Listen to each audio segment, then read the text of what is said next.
الحمد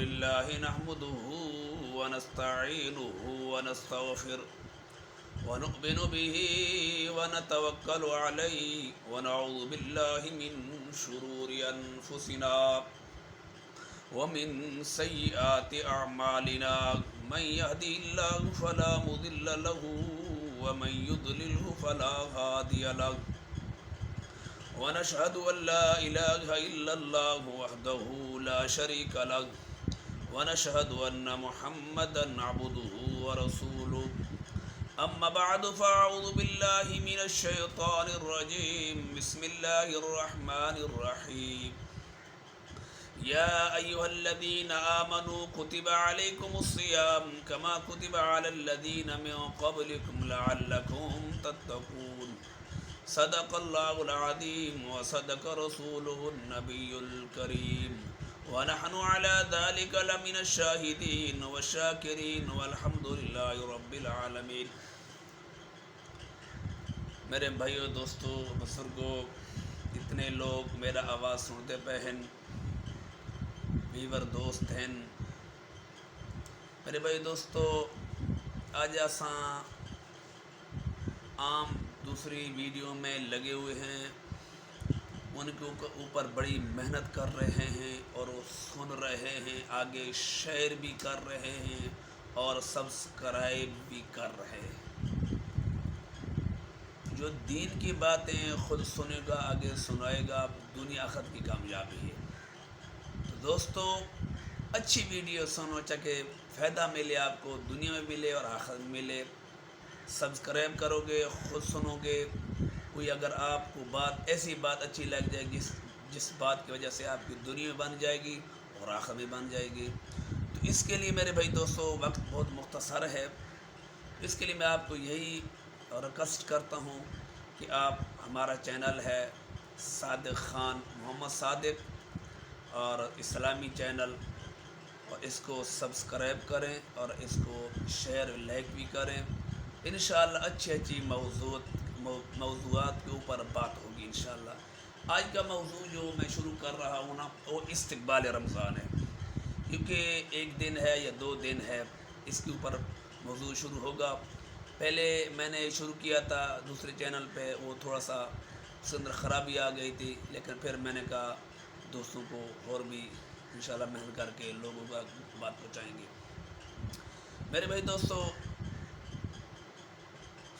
حدیث شریف ہے حضرت سلمان فارسی رضی اللہ تعالی عنہ، اس روایات دراوی اللہ کے پاک پیغمبر صلی اللہ علیہ وسلم نا شعبان دی آخری تاریخ کو نا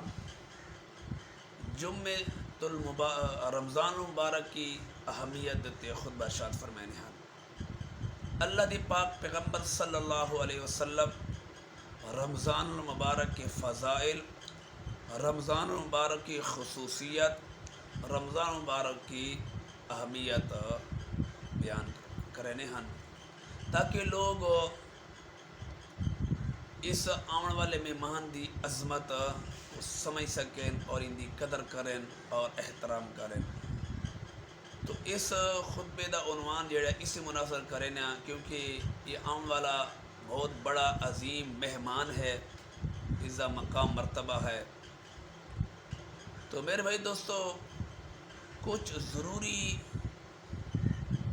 گفتگو جس کا تعلق لفظ روزے کے ساتھ ہوگا، اور کچھ ضروری گفتگو جس کا تعلق رمضان مبارک کے مہینے کے ساتھ ہوگا۔ میرے بھائیو دوستو، جس موضوع پر میں گفتگو کرنا چاہتا ہوں، تو اس کے لیے میں نے اس آیات کا سہارا لیا ہے۔ یا ایھا الذین آمنوا کتب علیکم الصیام کما کتب علی الذین من قبلکم لعلکم تتقون۔ اے ایمان والو، اللہ نے روزے تم پر فرض کیے، کہ اللہ نے روزے تم پر کیا فرض کیے، جیسے کہ پہلی امتوں پر فرض تھا، تاکہ تم لوگ متقی اور پرہیزگار بن جاؤ۔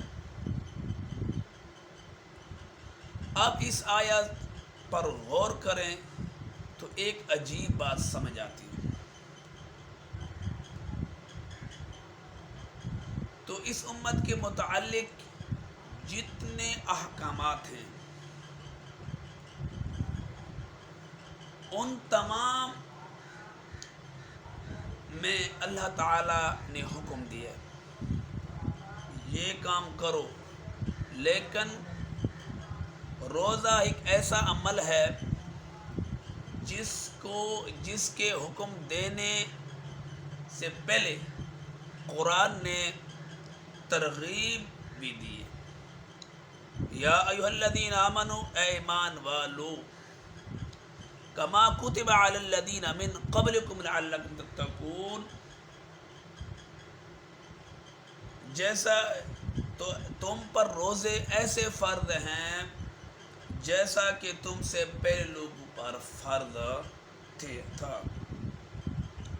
کیونکہ روزہ ایک ایسی عجیب بات ہے، ایک ایسی عجیب سی عبادت ہے جس میں آدمی کھانے سے رکتا ہے، پینے سے رکتا ہے، تو بہت ساری ایسی چیزیں جو عام حالات میں جائز ہوتی ہیں اور روزے میں ناجائز ہو جاتی ہیں، تو انسان بڑا بوجھ محسوس کرتا ہے، کہتا ہے بلا وجہ کھانے سے رک گیا ہوں، پینے سے رک گیا ہوں، اور کھانا سامنے ہے جرت نہیں کرتا، پانی سامنے ہے جرت نہیں کرتا، پھل فروٹ سامنے ہے جرت نہیں کرتا، تو آدمی بہت بڑا بوجھ محسوس کرتا ہے۔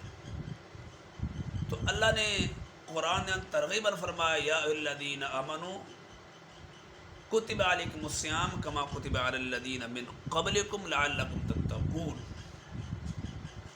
اے ایمان والو جس روزے کی فرضیت تم محسوس کر رہے ہو، کیا فرمایا؟ اے ایمان والو جس روزے کی فرضیت تم محسوس کر رہے ہو کہ صبح سے لے کر شام تک کھانے پینے سے، خواہشات سے رکے ہو، یہ صرف تم پر فرض نہیں بلکہ پہلی امتوں پر روزہ فرض تھا۔ تو جب روزہ ان پر فرض تھا تو پھر تمہارے لیے کیا بوجھ ہے؟ تو تم بھی سعادت غنیمت سمجھو۔ تو علماء نے لکھا ہے پہلی جتنی امتیں تھیں ان میں کوئی ایسی امت نہیں جس پر روزے کی فرضیت حکم نہ آیا ہو، حتیٰ کہ سیدنا آدم علیہ السلام کے متعلق مشہور ہے کہ جناب آدم علیہ السلام ایام بیض کے روزہ رکھا کرتے تھے، یعنی ہر ماہ کے 13، 14، 15 تاریخ کا روزہ رکھا کرتے تھے۔ حضرت سیدنا نوح علیہ السلام یوم عاشورہ کا روزہ رکھا کرتے تھا۔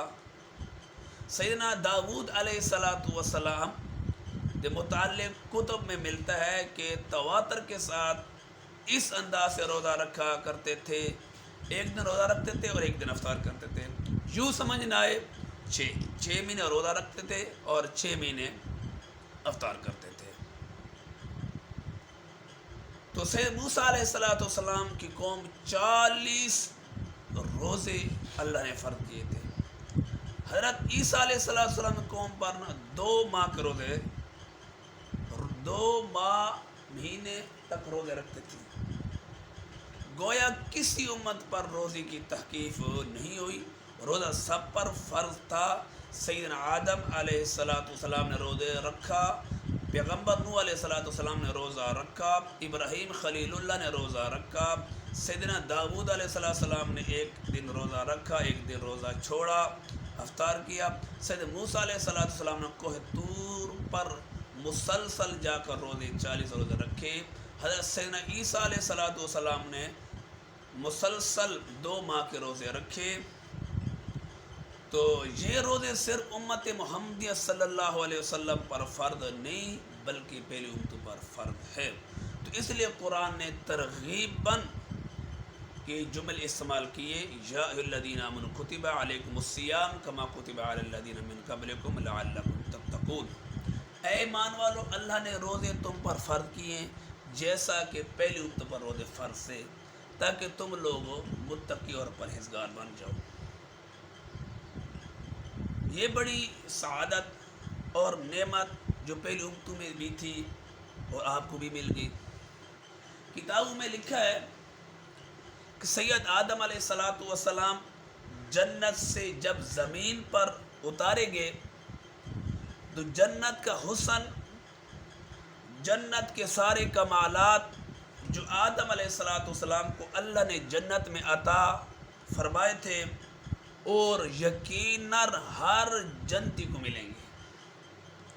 بڑھاپا کبھی نہیں آئے گا، بیمار کبھی نہیں ہوگا، زندگی کبھی ختم نہیں ہوگی، کبھی کوئی پریشانی نہیں آئے گی۔ بیمار اور اتنے بڑے کمالات کو حاصل کرنے کے بعد سیدنا آدم علیہ السلام جب جنت سے زمین پر اتارے گئے تو بہت بڑا فاصلہ تھا۔ سید آدم علیہ السلام ادیب انڈیا کا ایک علاقہ ہے، وہاں پر اتارے گئے۔ حضرت حوا علیہ السلام جدہ پر اتاری تو ایک دوسرے سے دونوں جدا ہو گئے۔ ایک طرف سیدنا آدم علیہ السلام اللہ کا خوف اور اللہ کی جلالیت کا ڈر ہے، اللہ تعالی حکم دیا لا تقربا هذه الشجرہ، قرآن کہتا ہے جناب آدم دلی طور پر وہ کام نہیں کرنا چاہتے تھے، نسیان کے طور پر بھول کر وہ کام کر بیٹھے۔ ایک تو اس کا خوف تھا، دوسرا رفیقہ حیات سیدہ حوا بھی جدا ہوگی۔ دونوں میں بہت بڑا فاصلہ تھا۔ دونوں ایک دوسرے کی تلاش کرتے کرتے جہاں میدان عرفات ہے، اس عرفات میں ایک پہاڑی ہے جس کو جبل نور کہا جاتا ہے، اس پہاڑی پر سیدنا آدم علیہ السلام اور سید حوا کی ملاقات ہوئی۔ ملاقات کے بعد سید آدم علیہ السلام مسلسل روتے رہے، اللہ کے حضور گڑ گڑاتے رہے۔ اللہ تعالیٰ نے توبہ قبول فرمائی۔ جناب آدم علیہ السلام توبہ کے اعلان کے بعد ربنا ظلمنا انفسنا وان لم تغفر لنا وترحمنا لنکونن من الخاسرین، یہ دعا پڑھی۔ تو انشاءاللہ کل کی گفتگو اسی آیات سے آج کریں گے، ربنا ظلمنا انفسنا۔ تو بھائی دوستو ہمارے ساتھ رہنا ہے انشاءاللہ استقبال رمضان کے لیے، کیوں وقت تھوڑا ہے صحیح ہم سمجھا نہیں سکے کیونکہ موضوع کو پورا کرنا تھا، لیکن پورا انشاءاللہ کریں گے۔ اگر آپ لوگوں نے ہمارے ساتھ دیا، سنتے رہیں اور آگے شیئر کرتے رہیں تو آپ کو بھی فائدہ پہنچے گا۔ انشاءاللہ آپ کو نئی بات سمجھ آئے گی اور نکتے سمجھ آئیں گے، کس طرح سمجھ آئیں گی، اور گفتگو کو بھی سننا ہے اور طرح کومنٹ میں لکھنا ہے بھائی اس آیات پہ بیان ہوگا انشاءاللہ۔ ایک آیات قرآن کا میں نے سہارا لیا، اسی کے اوپر بیان ہوگا، اور انسان ہے کوئی غلطی کوتاہی ہوگی تو وہ بھی کومنٹ میں بتا دینا۔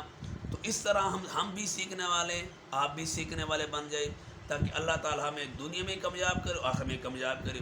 اصل ویڈیوز یہی ہے، ہم دوسری فنی ویڈیوز بنانے کے لیے بہت شوق رکھتے ہیں اور بڑے ہم وہ کرتے ہیں، سبسکرائب کرتے ہیں۔ تو ایسی اگر ویڈیو کو سبسکرائب کریں گے تو ہمارے اندر فائدہ بھی ہوگا اور آگے بھی فائدہ پہنچے گا۔ تو وما علینا الا البلاغ۔